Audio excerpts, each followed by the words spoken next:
I'm excited to talk to you about why I think solo travel is ideal for neurodivergent adults. I think a lot of you have discovered this already. I've been solo traveling off and on since I was 19. The first key consideration is you have total freedom to decide your schedule and where you go. All, the, a whole itinerary. One of the things I love the most is that I can go where I want to go. And that means if if I do something like just today, I accidentally lost an AirPod. And so actually I had to go deal with that today. And that's just life. And I'm so happy that I have enough flexibility and I'm not trying to please other people at this stage because I just needed to go deal with that and nobody can, be grumpy about it. Last year, I traveled by myself for 3 months. That was part of my autistic burnout recovery, specifically, as I found out later. And, a lot of days I didn't do a whole lot. And that kind of mimics how I am in day to day life. Sometimes I like to have a mission to get myself out of the house. But yeah, even when I'm traveling, I don't go around trying to fit in everything. That's just not how it works anymore. For me, the travel part is more about soaking up the location and doesn't have to mean that you're out meeting everybody and doing all the things. But if you want to do that, that's also cool. Just it's up to you, right? It's your trip. A really good example of this is I'm obsessed with family history research. I've been doing genealogy since my great grandmother died. I was always told that our family history on that side was Dutch. Well, her obituary had names, and I did not know who these people were. And it turns out that they were her parents, and these were not Dutch names. So ever since that day, it was like, ooh, this is a mystery. I have to solve it. So I've been obsessed. And basically, what I've done is try to explore a lot of places where my ancestors have come from. So I'm quite proud to say that I've done research in repositories in France, Germany, Netherlands, United Kingdom, Canada, USA. On this solo trip of mine across the USA, I was like, I'm going to do a week in Salt Lake City. I also knew that I was coming up to Canada where my grandfather spent his early years trying to uncover some more of those mysteries. And I have to say, it's not going as good as it could, but I'm just really happy I had the opportunity to come here. I spoke to the archivist in the town that he lived in when he was 16. She found a photograph of him. I mean, this I wouldn't have discovered this if I'd stayed at home, and I wouldn't have discovered it online. So finding this photograph was pretty incredible. So I'm so happy. I'm hopeful she's going to put me in touch with somebody else that is also researching the same bakery that he worked at. I mean, this is getting down to the details here, but if that person and I get in touch, I feel like I will know why my grandfather moved to the United States. I'm pretty sure right now it's because his bakery closed down and he lost his job. But I'd love to confirm that story. The next point is around self growth and independence.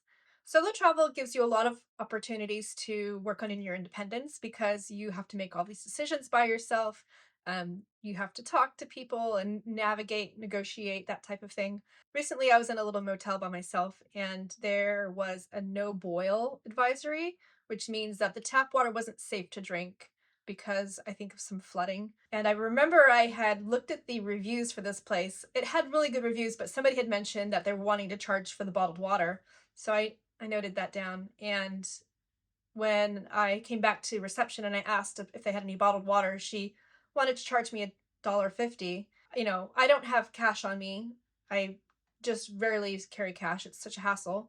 So I said, "Oh, I don't have cash. I'll just, maybe I'll just go up the road." And she's like, "Oh no, it's okay." So I didn't even have to negotiate. She just gave me the bottle. But I'm just saying that I had to speak up, right?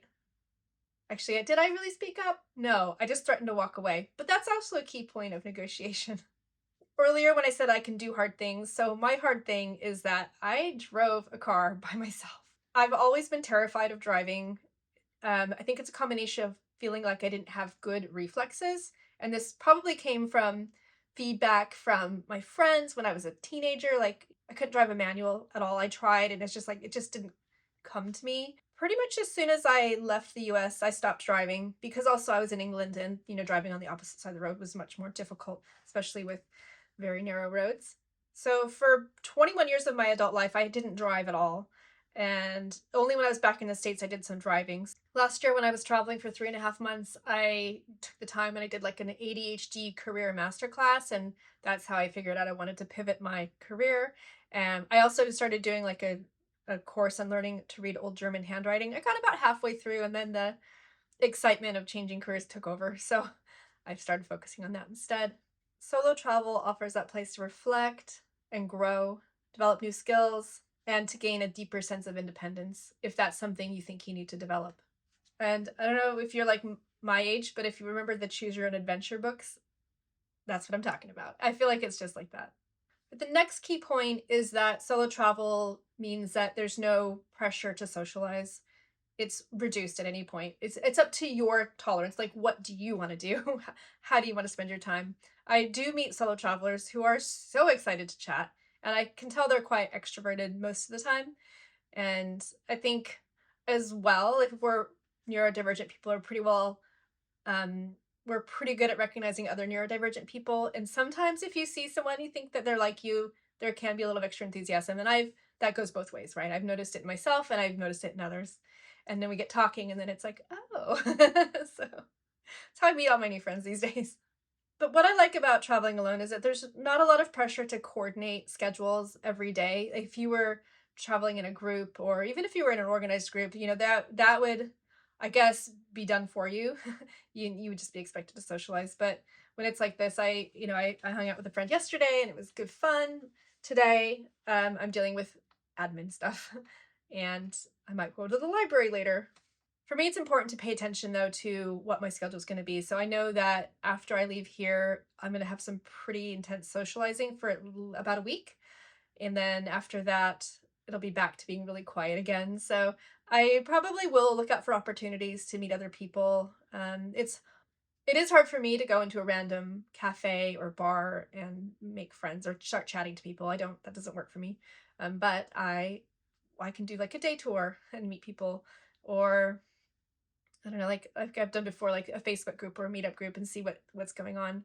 If this is resonating with you as a person who wants to do more solo travel or is curious, please comment below. I'd love to hear your thoughts.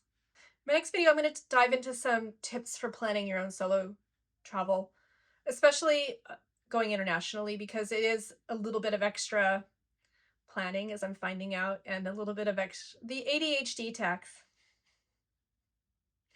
Yeah, I've had a few snags, so I'm going to talk about those.